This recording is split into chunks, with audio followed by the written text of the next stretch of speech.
Baruch Hashem, estamos de volta no canal Tirando os Óculos Romano, episódio 12. Hoje vamos falar sobre os falsos mestres na igreja primitiva, ali junto com Pedro, com Paulo, com João, com os apóstolos, ok? Então, nós falamos, né, no vídeo anterior a respeito ali da doutrina de Balaão, né, que é uma doutrina de infiltrar as pessoas para seduzi-las. É como a serpente, né? A serpente entrou ali no Éden para seduzir Eva aí, juntamente, né, Adão, né, também, a desobedecerem a lei de Deus. E assim eles perderam o direito de viver no paraíso. E é assim que é a doutrina de Balaão, né? Nós falamos sobre isso, explicamos o que é a doutrina de Balaão no vídeo anterior. Agora vamos falar dos mestres, porque essa doutrina de Balaão ela vai agir aonde? Dentro da igreja. Mas às vezes a pessoa fala, mas 2000 anos, muita coisa mudou. Sim, muita coisa mudou, mas a lei de Deus não deveria ter mudado, e não mudou. Os homens mudaram. A doutrina de anti-lei é que tem prevalecido em alguns lugares, na maioria dos lugares, infelizmente. Ok? E hoje eu quero mostrar para você que já naqueles dias havia problemas. A gente lendo a Bíblia, estudando a Bíblia, a gente percebe que no final da vida dos discípulos, dos apóstolos, as coisas já estavam acontecendo, muita coisa estava acontecendo, já havia muitos falsos profetas ali lutando para tirar a lei de Deus do coração dos homens. Então vamos para a leitura da Bíblia. Veja o que diz aqui a palavra de Deus. Olha só. Em Mileto, né, fala aos presbíteros da igreja em Éfeso. Então Paulo, ele manda chamar, olha só, de Mileto mandou a Éfeso chamar os presbíteros da igreja. Então, vamos aprender, entender, para quem não sabe, né? Quem já sabe, tem gente que sabe muito, amém, glória a Deus. Mas quem não sabe ainda, a Bíblia tem que ser lida com calma. Então, vamos entender o que está acontecendo. Olha só. Né, de Mileto, né, da cidade de Mileto, Paulo, ele mandou a Éfeso, mandou a cidade de Éfeso, né, ele mandou chamar os presbíteros da igreja. Então veja só, Paulo está chamando uma reunião de líderes, chefes de igreja, os presbíteros da igreja, ok? Uma coisa importante também, não sei se é importante ou não, mas vale a pena eu estar falando para você, é que como fala igreja, às vezes fala assim, então Paulo fez uma nova igreja, né? Ele abandonou a sinagoga. Não, a sinagoga tinha em vários países, né? Em vários lugares tinha sinagoga, começaram a criar também novos grupos de pessoas, né? Que estudiosos da palavra de Deus em casas, e talvez abrir igreja, mas o Novo Testamento sempre fala eclésia, mas se você... Aí dá aquela impressão de que é uma outra instituição, e não era. Era mesmo. Era uma instituição judaica até então. Eu não estou dizendo que você tem que conviver ou frequentar uma instituição judaica, nem judaica messiânica, né? Judeus que creem no Messias. Eu gosto, acho muito interessante. É uma pena que não tem muito perto da gente aqui. Mas também poderia ser uma igreja comum também, guardando os mandamentos de Deus. Então, fizeram muito essa separação, tá? Então, às vezes, Paulo está ali dirigindo muitas vezes a sinagoga e é a igreja. E não faz diferença. O problema é que houve uma separação e na nossa mente fica aquela coisa de igreja como uma igreja cristã. Paulo não fundou a igreja cristã, nem Jesus. Jesus veio ensinar a viver a lei de Deus. Não importa se era numa igreja ou se era numa sinagoga. O importante era viver a palavra de Deus. Muito bem. Então, Paulo ele faz uma convocação, ele chama os presbíteros da igreja. E quando se encontraram com ele, os presbíteros chegaram para a reunião com Paulo, disse-lhes, vós bem sabeis como foi que me conduzi entre vós em todo o tempo, desde o primeiro dia em que entrei na Ásia, servindo ao Senhor com toda a humildade, lágrima e provações, que, pelas ciladas dos judeus, me sobrevieram. Ok? Então o que ele está falando, né? O judeu incrédulo, o judeu que não cria no Senhor, né? Não cria no Messias Yeshua. Esses judeus, eles, muitos deles fizeram ciladas, mas ele aguentou, ele suportou tudo, ok? Ele suportou todas as provações e ele está falando isso para os líderes da igreja, ok? Aí nós vamos ter que pular um pouquinho, seria bom você ler com calma, tá? E vamos lá para o versículo 28.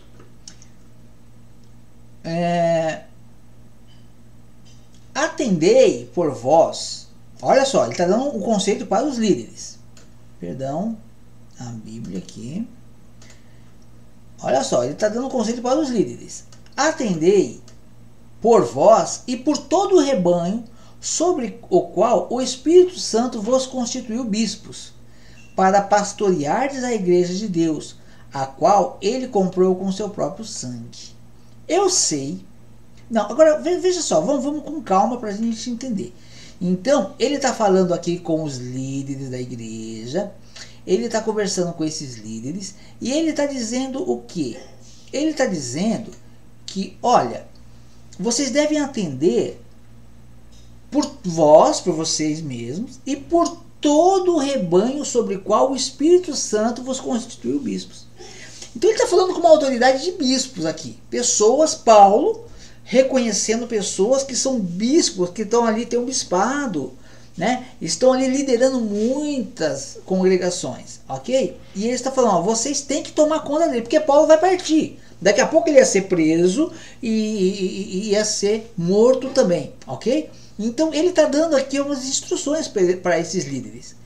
Aí ele fala, vocês devem atender sobre o rebanho que o Espírito Santo constituiu vocês. O Espírito Santo colocou vocês como bispos, como responsáveis por essas almas. Para quê? Para pastoreardes, olha aqui, para pastoreardes a igreja de Deus, né? Para serem pastores da igreja de Deus, a qual ele comprou com seu sangue. Agora veja o que ele diz em seguida. Eu sei que, depois da minha partida, entre vós penetrarão lobos vorazes, que não pouparão o rebanho. Olha o que Paulo está dizendo. Ele fez uma grande obra, ele ensinou, ele tem feito todo o trabalho. Só que ele chega e ele diz assim, olha, só que eu sei que agora eu vou partir. E no meio de vocês, bispos, entre vocês mesmos, bispos, autoridades, líderes, vão penetrar lobos vorazes. Vocês vão cuidar do rebanho de Deus, das ovelhas de Deus, mas vai adentrar no seu meio lobos vorazes, que não pouparão o rebanho. Mas ele não para por aqui. Veja o que ele diz. E que, dentre vós mesmos, se levantarão homens falando coisas pervertidas, para arrastar os discípulos atrás deles. Ok? Olha que coisa complicada. Vai penetrar lobos vorazes no meio de vocês, mas não pense que só quem que vai entrar depois eu vou ficar de olho. Não. Dentre vocês mesmos, aqui, ó, Paulo falando com eles, com aqueles líderes ali, entre vocês, dentre vocês mesmos, vai se levantar homens falando coisas pervertidas, para arrastar os discípulos, para levar os discípulos para o quê? Para fora da comunhão verdadeira. Veja, eu quero compartilhar com você o dicionário aqui do grego. Ó. Eu sei que depois da minha partida entre vós penetrarão lobos vorazes que não pouparão o rebanho, e que dentre vós mesmos se levantarão homens falando coisas pervertidas para arrastar. Olha esse arrastar aqui, olha.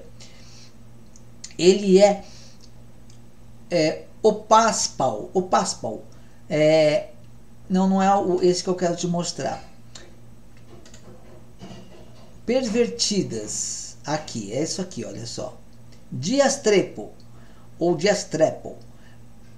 Tornar, torcer, desencaminhar, desviar, opor-se, conspirar contra os propósitos e planos salvadores de Deus, desviar do caminho certo, perverter, corromper. Ou seja, Paulo estava dizendo, no meio de vocês vai sair daqui, está entre nós ali naquele momento, homens que vão desviar as pessoas do verdadeiro caminho. Ou seja, vão tirar eles de Deus. E como ele disse, vão falar coisas destruidoras, né? Certos indivíduos, né? Falando coisas pervertidas, né? O que Pedro falou, Paulo diz que Cristo anulou a lei. Que perversão da Torá é essa? Que perversão é essa? Mas está lá, já havia naqueles dias. E por falar em coisas pervertidas, né? A gente pode ver aqui o próprio Judas, né? Veja o que Judas diz a respeito dessa perversão. Olha só, Judas 1 a 3. Olha aqui.